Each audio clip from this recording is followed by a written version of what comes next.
So guys, চলে আসলাম আপনার পছন্দ, আমার পছন্দ, এমনকি সবার পছন্দের জায়গা ইলিশের বাড়ি চাঁদপুরে।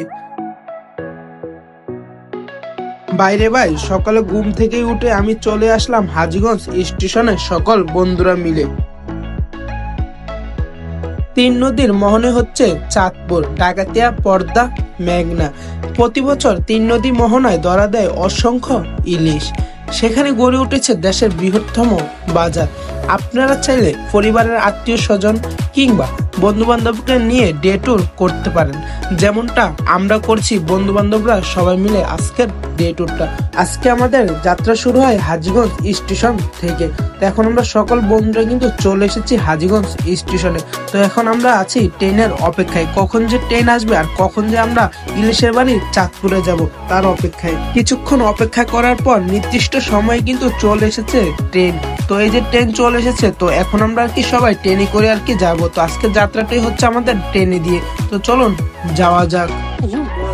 So hey hello WhatsApp guys, welcome back. কেমন আছো সবাই? চলে আসলাম। আজকে আমরা এখন যাচ্ছি ইলিশের বাড়ি চাঁদপুর। সব ফ্রেন্ডরা মিলে কিন্তু এখন চলে যাচ্ছি। তো গাইস যাওয়া যাক। তো গাইস দেখো সবাই আছে, আমার বন্ধু কলা। তো সে যাবে মুজুরকে হাই বলে দাও। সো গাইস, আমরা এখন এক এক করে কিন্তু সবাই কিন্তু উঠে পড়লাম ট্রেনে, কারণ ট্রেনটা এখনই ছেড়ে দিবে। যদি পার্সোনাল ভাবে বলতে চাই আমি, তাহলে ট্রেনের জার্নিটা আমার কাছে অনেক অনেক ভালো লাগে। তো আমার মতো কাদের কাদের এই ট্রেন জার্নিটা ভালো লাগে অবশ্যই কমেন্টে জানাবো। ওই যে জগ জগাজগ ট্রেন চলেছে।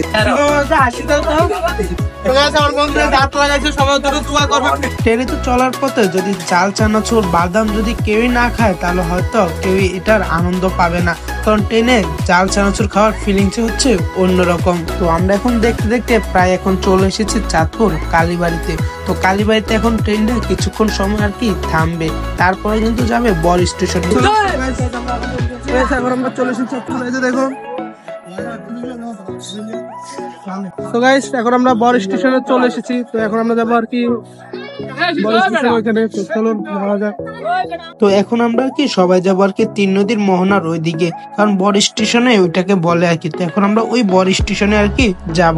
তো এখানে আসলে কিন্তু দেখতে পারবেন বিশাল বড় একটা ইলিশ। সো গাইস, এখন আর কি আমরা যাবো সামনের দিকে, যেখানে গেলে একটা আপনার নদীর বাতাসটা অনুভব করতে পারবেন। হ্যাঁ গাইস, এখন এটা হচ্ছে আরো সামনে। তো চলুন যাওয়া যাক সামনে। সো গাইস, আপনারা এখন দেখতে পাচ্ছেন একটি ভাস্কর্য, যে ভাস্কর্যের নাম হচ্ছে রক্তধারা। চাঁদপুরের মেন আকর্ষণ, মেন আড্ডার জায়গা, মানে মেন প্রান্ত একটা জায়গায় হচ্ছে এই সেই বর স্টেশন। এসে আমার বন্ধু যদি বর স্টেশনে যদি ঘুরার সময় যদি জালমুড়ি, জালবোট আর যদি ফুচকা না খান, তাহলে হয়তো আড্ডাটা কখনো জমজমাট হবে না। কারণ এই যে দেখতে পাচ্ছেন সাথে রয়েছে নদী, তিন নদীর মোহনায়। এই যে নদীর বাতাস আমাদের মানে সকলকে প্রাণ ভরিয়ে দেয়। এই যে নদীর বাতাসটা আমাদের কাছে অনেক ভালো লাগে। আর এখানে কিন্তু চটপটি ফুচকা খাইলে আরো একটা অন্যরকম আলাদা কিন্তু মজা পাবেন। তাই তো আমরা সকল বন্ধুরা এখন নদীর পাড়ে বসে জাল বোট খাচ্ছি। তো আমরা অনেক সময় কিন্তু ছিলাম এই যে বর স্টেশনে। তো আমরা এখন সবাই চলে যাব। সো গাইস, আমরা এখন যাওয়ার সময় কিন্তু সব বন্ধুরা মিলে কিন্তু ট্রেনে করে যাচ্ছি, কারণ ট্রেনটা এখন কিন্তু ছেড়ে দিয়েছে চাঁদপুর থেকে 1:45 তো এখন আমরা সবাই মিলে কিন্তু যাচ্ছি আমাদের সেই গন্তব্যস্থান হাজীগঞ্জ। তো গাইস এখন আমরা হাজীগঞ্জ চলে আসছি। তো আজকের ভিডিওটা এই পর্যন্ত। ভালো থাকবেন, সুস্থ থাকবেন। চলে এসেছি আমরা।